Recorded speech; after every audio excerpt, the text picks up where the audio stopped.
shirika la metrology nchini Kenya, ama kwa lugha ya Kimombo the Kenya Meteorological Society. Ni shirika ambalo halijulikani sana, make wengi wanafikiria kwamba ni Kenya Meteorological Department, ambao ni idara ya hali ya hewa nchini Kenya. Lakini sisi ni shirika ambalo linahusiana na masuala ya ubora na masuala ambayo yanahusiana na wale ambao wako kwenye fani ya utaalamu wa hali ya hewa au weather and climate. Na kwa kweli ni kwamba tunashirikiana na shirika kama Kenya Meteorological Department katika kuhamasisha wananchi sekta mbalimbali, hususan masuala ya hali ya hewa na ni jinsi gani ambavyo yanaweza yakawaathiri, yakawafaidi. Na zaidi ya mno ni kwamba we also educate the Kenyan citizens, the public, about different diverse issues on climate related issues, application areas, issues of climate change, issues of climate mitigation and adaptation. Na masuala haya yote tunayafanya tukiwa kama shirika la meteorolojia nchini Kenya. Kwa kweli mara nyingi watu wengi wa Kenya hawawezi wakatofautisha kati ya shirika hili la meteorolojia na idara ya utabiri wa hali ya hewa. Ila kwa kifupi ni kwamba walio wanachama wa shirika la meteorolojia na Kenya Meteorological Society pia wengi wao pia wanafanya kazi na idara ya utabiri wa hali ya hewa. Kwa hiyo kama ndivyo tangulia pale mwanzo kusema kwamba tunajihusisha sana na swala zima la kuweza kusupport ama kule kudhibiti yale ambayo Kenya Meteorological Department ama wataalamu katika idara hiyo wanavyofanya. Kwa hiyo sisi kama shirika tunaangazia yale mambo ili kuwe na ule uelewa zaidi kwa wananchi, kwa sekta mbalimbali na wadau mbalimbali, ili wakaweza kujua vizuri masuala ya hali ya hewa ni jinsi gani ambavyo yanawaathiri, ni jinsi gani yanavyoendesha maisha. Na kwa hiyo sisi kwa ujumla tunafanya kazi hiyo ya kitaalamu, na si hiyo tu, bali pia tunashirikisha masuala ya utafiti.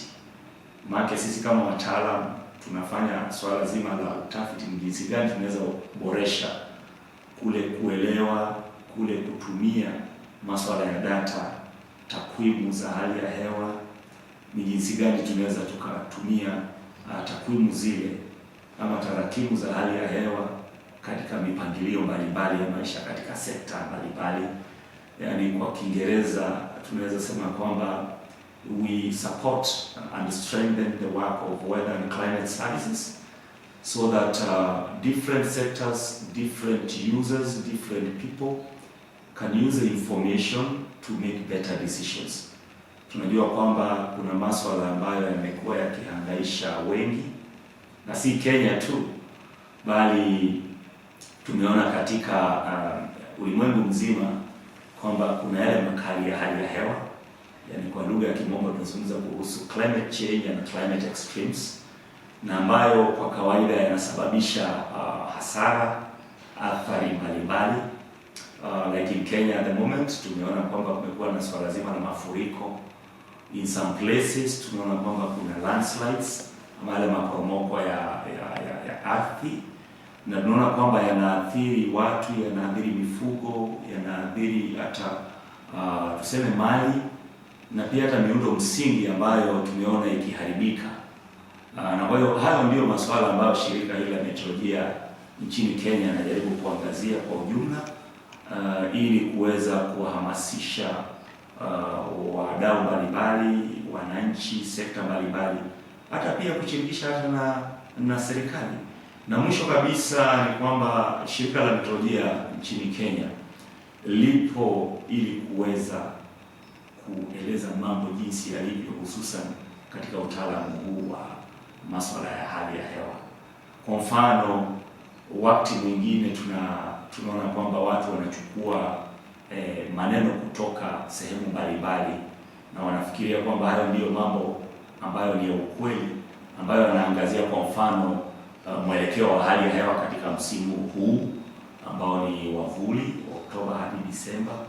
Wanaweka maneno mengine kwao, labda wanasema mambo ambayo hajatolewa na idara ambayo ni maalum ambayo imetengwa na serikali kutoa mambo kama yale. Kwa hivyo sisi kama shirika la meteorolojia ama Kenya Meteorological Society tuko ili kuweza kujaribu kurekebisha yale ambayo huenda yakawa yametolewa kule nje na ambayo hajatolewa kwa ukweli ama ule usawa. The issue of El Nino has been in the public domain for some times now.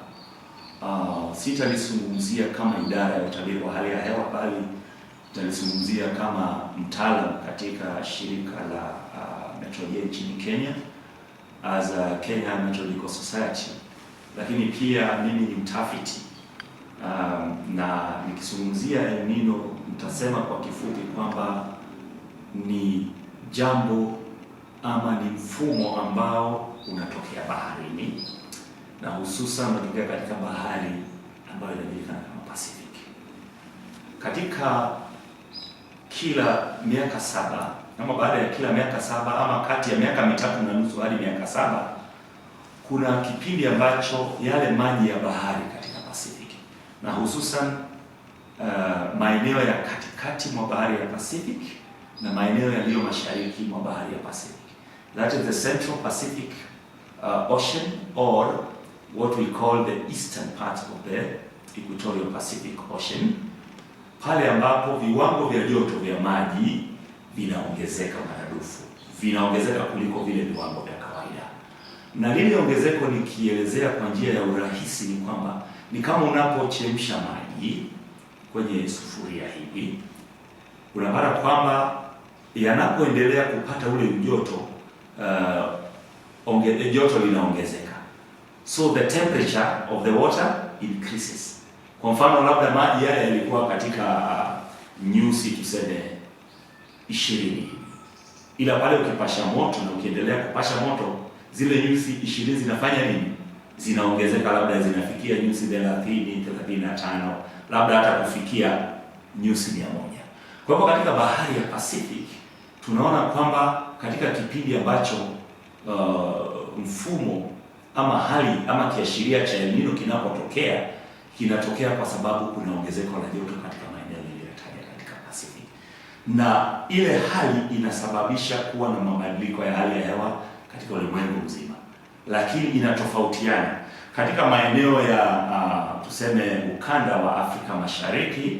Wakati mwingine viwango hivi vya joto vinapoongezeka katika bahari ya Pacific, tunapata kwamba vinasababisha mvua kuwa nyingi, na kwa hivyo ile mvua huenda ikawa nyingi, na baada ya kunyea sehemu mbalimbali nchini Kenya katika ukanda wa Afrika Mashariki na pia hata katika pembe la Afrika ile inaitwa the Horn of Africa, kuna maeneo ambayo pia yanapokea mvua nyingi kama vile Somalia, maeneo ya Ethiopia, Tanzania, hata kuelekea hadi Uganda. Kwa hivyo mvua ile wakati mwingine inasababisha mafuriko, wakati mwingine inasababisha makali mengine ya hali ya hewa, certain other climate extreme impacts, kwa mfano kama landslides, maporomoko ya ardhi. Wakati mwingine inalete kule kuwa na mkurupuko wa magonjwa ambayo yanaathiri mifugo, kwa mfano kama vile homa ambayo inaathiri mifugo ambayo inajulikana kama Rift Valley fever. Kuna hata dengue fever ambayo inaathiri maeneo kama vile mwambao wa pwani na maeneo mengine, na hata pia magonjwa kama vile malaria ambayo inajulikana sana katika ukanda huu na katika Afrika kwa ujumla. Kwa hiyo El Nino ni swala ambalo linahusishwa na ongezeko la joto katika bahari ya Pacific, ila haifanyi kazi peke yake. Tunapokuwa na kiashiria cha El Nino lazima kishirikishane na viashiria vingine. Kwa mfano tuna bahari ya Hindi ambayo imekaribia tuseme pwani ya Afrika na pwani ya Afrika Mashariki. Tunaona kwamba kuna kiashiria ambacho kinajulikana kama Indian Ocean Dipole. So when the Indian Ocean Dipole ambayo inahusishwa na ongezeko la joto katika bahari ya Hindi, iwapo nayo iko juu, kile kiashiria kinaonyesha kuwa kiko juu, na pia kiashiria cha El Nino kinaonyesha kwamba kiko juu katika bahari ya Pacific. vikiunganishwa vyote viwili huwa vinasababisha mvua nyingi sana. Kuna miaka ambayo labda kiashiria cha Indian Ocean Dipole kinakuwa hakiko juu, lakini kile cha Pacific kiko juu. Kwa hiyo ina maana kwamba hatuwezi tukapokea mvua nyingi kama ile ambayo inaandamanishwa na kiashiria cha Indian Ocean Dipole kikiwa juu na kile cha bahari ya Pacific kikiwa juu. Kwa hivyo tunaona kwamba wakati mwingine mvua inakuwa chini, japo El Nino tunasema kwamba ipo. Kama kwa mfano mwaka wa 2015 ni kwamba viwango vya joto vilikuwa vya juu maradufu kule Pacific, ila kwenye Indian Ocean ni kwamba kile kiashiria cha Indian Ocean kilikuwa chini. Kwa hivyo hatukuweza kupokea mvua ya El Nino kama inavyotarajiwa katika msimu huu wa vuli. The Kenya Meteorological Department had said that the rains are expected to continue into January next year, 2024, in some parts of the country, especially some parts of Western Kenya, the Lake Victoria Basin, and some parts of Central Kenya.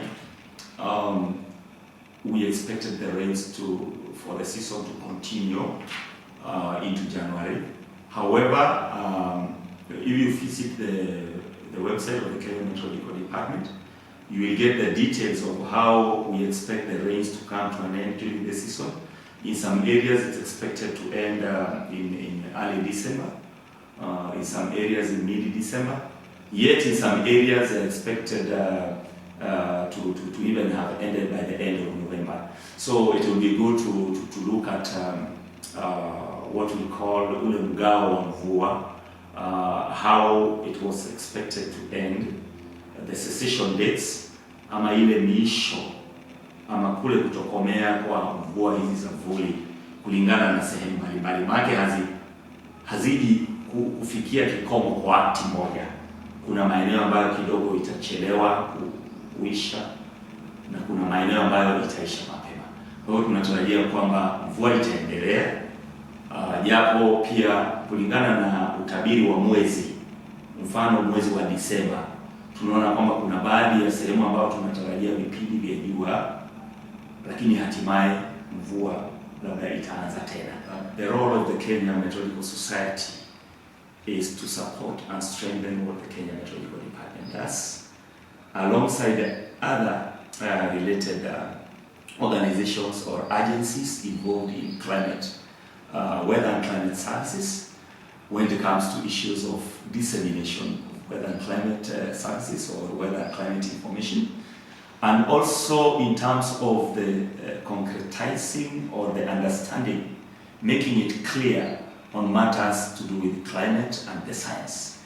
And so in this situation, we wish to reiterate as a society that it is always good to consult the Kenya Meteorological Department, and also you can consult the professionals. We have over 400 experts who are members of the Kenya Meteorological Society when such matters arise, so that they can make clarity, they can explain and make the science more clear for those who want to use the information for different decisions, for different purposes. And so we would wish to say that as a society, it's important that whenever you may want to use the information on weather and climate information, you consult directly with the Kenya Meteorological Department, the Kenya Meteorological Society, so that they can clarify on matters, whether it is about El Nino, whether it's about climate extremes, whether it's about climate change, whether it is about how such will affect people, property, or any other events that affect humans, what they own, or the environment in general. Data never lies. If it is 20, it is 20. It is not 20.5. If it is 30, it is 30. So we would wish to tell people, those who may have doubt, that these people say things they don't, it is all about data.